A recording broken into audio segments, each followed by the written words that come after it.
a una serie de derechos que contempla este proyecto, lo que hacemos es desarrollar lo que establece tanto la Constitución como la Convención Interamericana de Derechos Humanos. Así tenemos, por ejemplo, en el artículo 18, el derecho a la libertad de expresión y opinión. Todas las personas tienen derecho a expresarse y opinar libremente, de cualquier forma y por cualquier medio. Serán responsables por sus expresiones de acuerdo a la ley. Pero hay que diferenciar entre lo que significan los géneros de información, los géneros de opinión, y lo que significa también convertirse en un actor político o utilizar términos injuriosos que puedan atentar en contra de la reputación o de la dignidad de un ser humano, como lamentablemente en ciertos medios de comunicación sí lo practican, informan, opinan, se convierten en actores políticos o muchas veces atentan en contra de la dignidad o de la reputación de los seres humanos. En el artículo 21 hablamos de la responsabilidad ulterior y señalamos que es la obligación que tiene toda persona de asumir las consecuencias administrativas, civiles y penales posteriores a difundir a través de los medios de comunicación todo tipo de contenido que lesione los derechos humanos y la seguridad pública del Estado, de acuerdo a lo que establece la Constitución y la ley. Este artículo va a ser modificado. Vamos a suprimir lo que tiene que ver con el asunto civil, lo que tiene que ver con el asunto penal, porque si ya está dentro del Código Civil, si está dentro del Código Penal, por ejemplo, por un posible daño moral o por un delito de injurias, creemos innecesario que se lo determine en este artículo.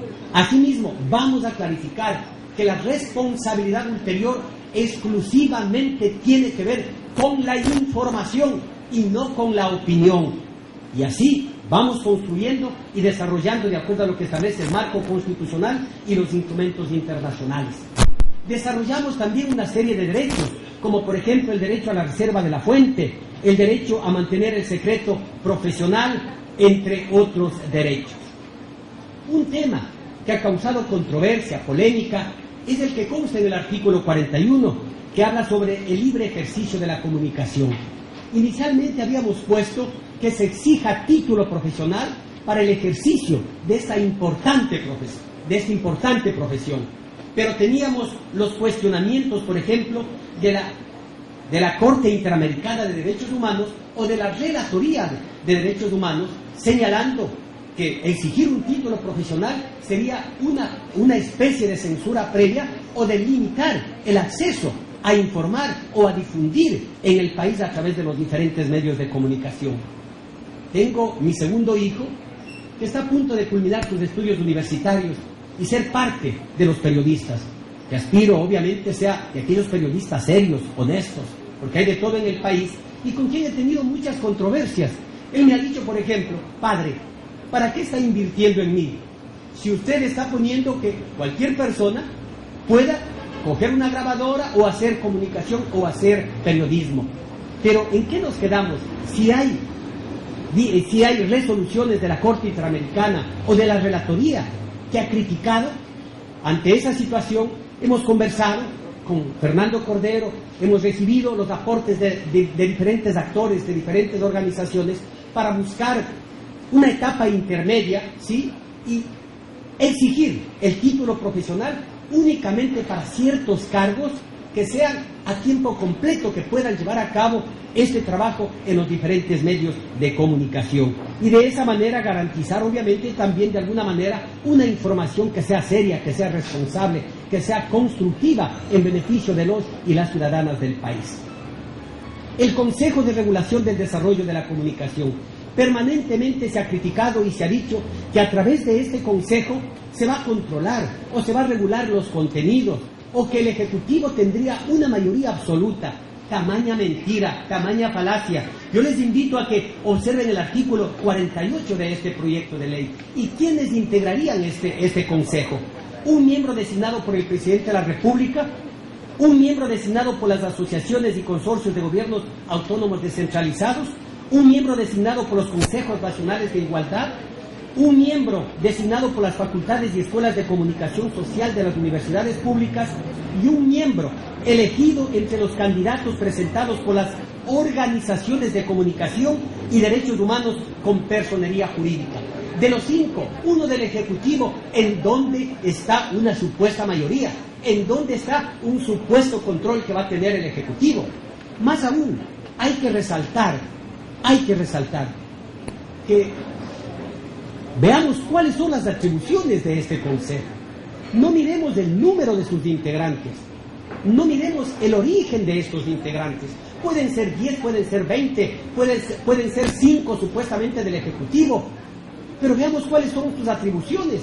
Y dentro de las atribuciones de este Consejo encontramos en el artículo 47 del proyecto 19 atribuciones, y entre esas atribuciones ninguna de ellas le faculta al Consejo a suspender o clausurar medios, por ejemplo, como sí está contemplado en la ley de radio y televisión que está vigente y que fuera expedido en un gobierno de facto.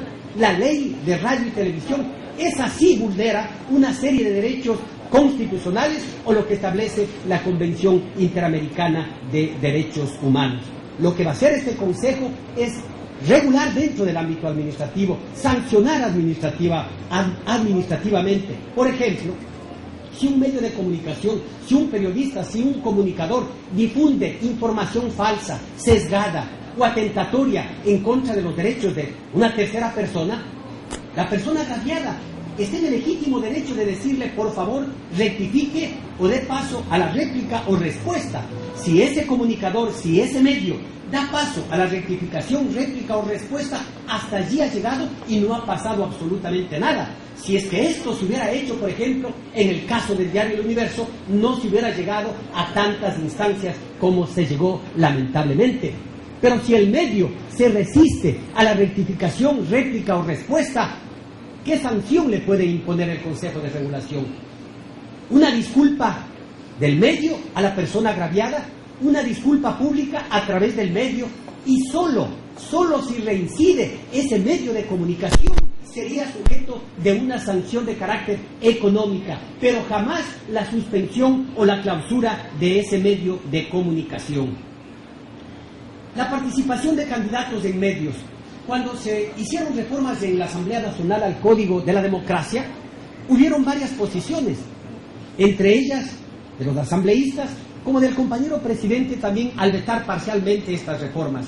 Y para nosotros garantizar y transparentar el trabajo que hemos venido haciendo, hemos insertado en el artículo 76 un texto que dice: acceso a los medios de comunicación de los candidatos y candidatas a cargos de elección popular. Durante la campaña electoral, los medios de comunicación propenderán a que los candidatos y candidatas de todos los movimientos y partidos políticos participen en igualdad de condiciones de los debates, entrevistas y programas de opinión que realicen con la finalidad de dar a conocer a la ciudadanía los perfiles políticos, programas y propuestas para alcanzar los cargos de elección popular. Es decir, estamos garantizando la libertad de trabajo de los periodistas en época de campaña con los partidos o movimientos políticos o con los candidatos o candidatas que vayan a participar en ese evento. Un tema muy importante que ha merecido el respaldo, creo que unánime, del pueblo ecuatoriano, y espero también de todos los asambleístas, de los 124. No es posible que más del 90% de las frecuencias de radio y televisión estén en manos privadas, que no existan medios públicos, que no existan medios comunitarios. Y ante esa realidad, en el artículo 113 del proyecto hablamos de la distribución equitativa de frecuencias. ¿Y qué es lo que queremos? Que el 33% sea para los medios públicos, el 33% para los medios privados y el 34% para los medios comunitarios. Solamente así vamos a garantizar una diversidad de voces, solamente así vamos a propiciar una información seria, justa, transparente, propositiva, en beneficio del pueblo ecuatoriano. Le queda un minuto, doctor. Pero cuando hablamos también de los medios comunitarios, hablamos también de que hay que darles algunos incentivos, como por ejemplo exenciones para la adquisición de equipos, capacitación, transferencia de tecnología. Pero también en este proyecto estamos hablando de la reversión de las frecuencias que han sido concedidas ilegalmente y que superan más de 500. Finalmente, quiero señalar que en algunos foros, algunos han dicho, determinados asambleístas, que para qué estos foros, que para qué esta socialización, si ya culminó la época de socializar? Yo les invito a que revisen la historia de esta Asamblea Nacional. En casi todos los proyectos de ley, antes de ser sometido a votación, el ponente o la ponente ha hecho muchos cambios o modificaciones. En la ley del COTAD, en la ley de educación superior, en las reformas a la ley de tránsito y en las últimas, en la reforma a la ley orgánica de la función legislativa. Mi buen amigo Vicente Tallano del PRIAN, él por varias ocasiones le pidió al presidente de la Asamblea que suspenda las sesiones, que le dé 1, 2, 3 horas hasta cambiar, hasta modificar los textos y luego someterlos a votación. ¿En dónde está el pecado que nosotros estemos construyendo no solamente puertas adentro un proyecto, sino con ustedes, ciudadanos y ciudadanas? Porque caso contrario, ¿qué consecuencia traería el que se ponga en la Constitución que cuando ingresa un proyecto de ley se lo sociabilice a nivel nacional a través de la página web y se recojan los criterios de ustedes, de los hombres y mujeres de nuestra patria, de nuestro país? Por ello yo les invito a que debatamos, a que construyamos juntos este proyecto, porque sí recoge lo que manda la Constitución, porque sí recoge lo que manda la Convención Interamericana de Derechos Humanos, porque supera las limitaciones y las vulneraciones que establece la Ley de Radio y Televisión, y porque cuando acudieron al pleno de la Asamblea, al segundo debate, diferentes actores de los medios públicos, privados y comunitarios, le dijeron a la Asamblea que hay la necesidad de expedir una ley de comunicación. Juntos hagamos este proyecto de ley un proyecto para garantizar la libertad de información, la libertad de expresión, la libertad de prensa, pero con responsabilidad ulterior. Muchísimas gracias.